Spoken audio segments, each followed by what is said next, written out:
రామం సౌమిత్రిమిత్రం రఘుపతిమమలం రామచంద్రం రమేశం రమ్యం శ్రీరాఘవేశం శుభలలితముఖం శుద్ధసత్వం సువీరం సీతా సౌందర్యపాత్రం సురముని వినుతం నేరదేందీవరాభం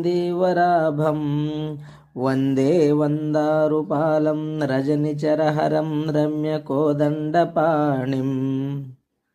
తాత్పర్యం: లక్ష్మణునికి స్నేహితుడైనట్టి, రఘుపతి అయినట్టి, నిర్మలుడైన చంద్రుని వంటి లక్ష్మీనాథుడైనట్టి, సుందరుడైనట్టి, రఘుశ్రేష్ఠుడైనట్టి, మంగళమైన సుందరమైన మొహము కలిగినట్టి, పరిశుద్ధ స్వరూపుడైనట్టి, వీరుడైనట్టి, సీత యొక్క సౌందర్యమున ఆధారమైనట్టి, దేవతలచే మునులచే స్తోత్రము చేయబడుచున్నట్టి, నల్ల కలువ వంటి మేఘము వంటి శోభ కలిగినట్టి, నమస్కరించు వారిని పాలించునట్టి, రాక్షస సంహారుడైనట్టి, మంచి ధనస్సుచే మనోహరుడైనట్టి రామునికి నమస్కరించుచున్నాను.